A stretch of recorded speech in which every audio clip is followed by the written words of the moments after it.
My goal in the RV in working on it myself was, at first, I thought I could probably do pretty much everything.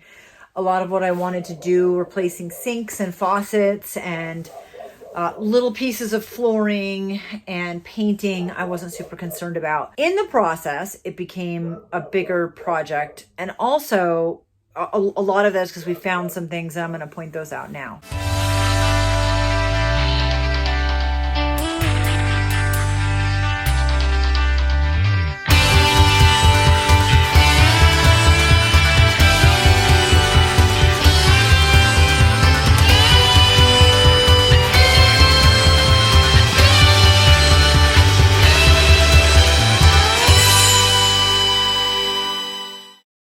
So here we are, ignore the dog barking next door. Here we are in the master bedroom. There was some warping right here on the wallpaper, which means water damage. And so we knew that there was going to be some water damage there. I actually don't know how extensive that is because we haven't dug in super deep. Everything else in here looks fine. I took the doors off of that and created a shelf and did things like ordered new vents. Started taking down these vents to paint them white. This corner cabinet, this was one of the first places that I found that there was a hole in the door and they had put duct tape over it and just painted over it because that's what you do. This still seems like super wasted space to me.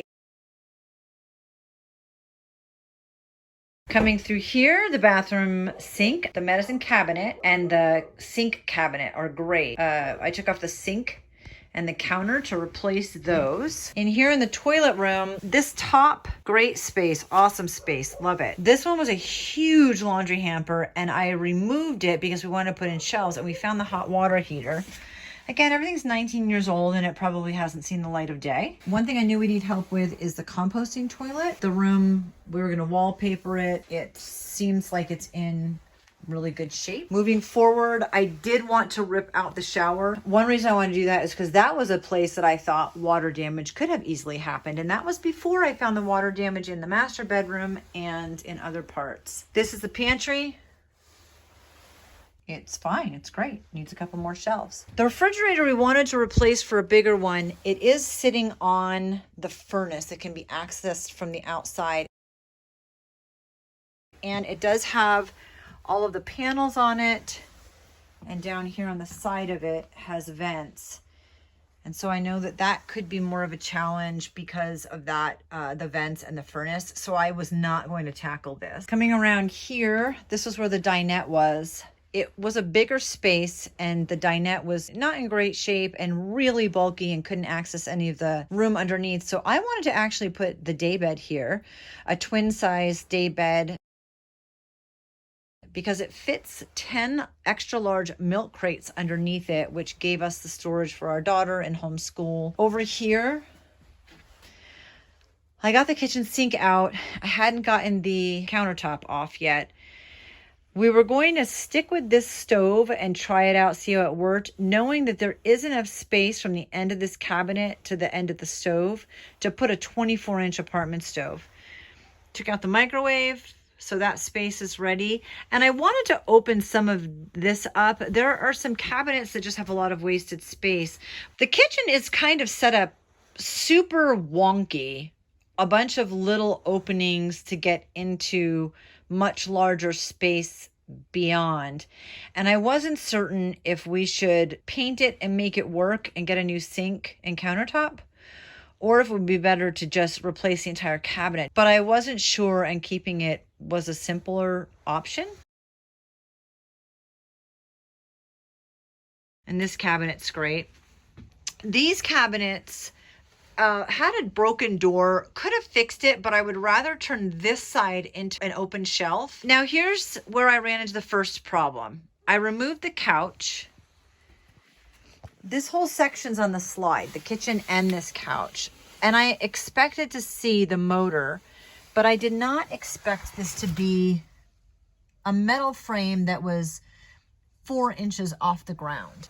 Because this whole section is on the slide, I thought the floor would be level. That was the first thing that I did where I wasn't sure how I was going to fix it. It's a little above my pay grade. Cabinets over here above where the dinette are, they're great, no issues. Those are the only 4 cabinet doors I have not removed yet. Then I moved into the cab over area, and this is where I realized I was out of my depth. There was a mattress on here, and there was a little built-in cabinet. My goal was to remove the mattress, remove the little cabinet that was over here, and measure it to put down a new nice sheet of plywood for the queen size bed. But when I took the cabinet out, it took a chunk of the wall. And because I was kneeling up there, I realized that plywood was so bad, it was actually felt like I might fall through it. When it ripped off the wall, I realized how bad this flooring section is. I mean, it's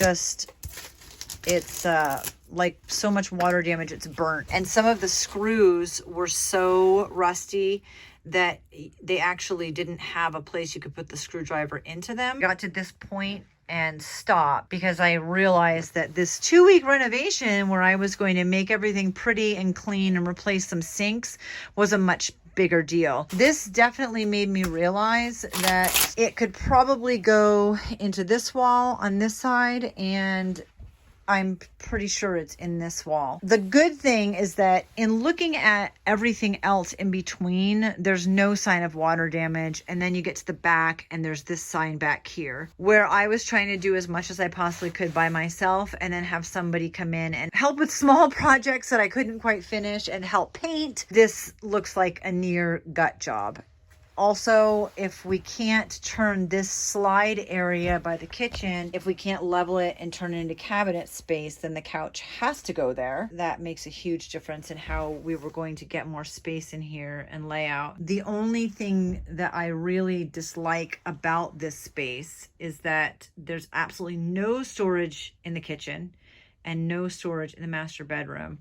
And the storage I'm creating underneath the bed and in cabinets would bridge the gap. I've spent 5 years watching videos to renovate an RV, and we thought we'd be in this in 2 weeks and it would be pretty easy, and it's not a 2-week pretty easy job. I've done everything so far with almost no power tools by myself and in the cold. My son Gabe has come and helped with some power tools that he has. It's so discouraging when you save up money and you get to a certain point and this is your dream, and then you come in and realize, did we just spend money on an RV that's a total loss? That's the scary part, and it's discouraging. The other issue is that there is no way, the little bit of renovating they did in this place, which was the flooring and a really bad paint job and new cushions up here, there's no way you could have done that much and not realized how much water damage was here. As soon as I removed the mattress and took a closer look, I realized how bad it was. There's no way you could have owned this for years and not known that. And that is frustrating, that somebody sold us something that was in shape like this, that looked like this. Because this is our dream and we were doing it on a limited budget, it's a little overwhelming to figure out where to go from here.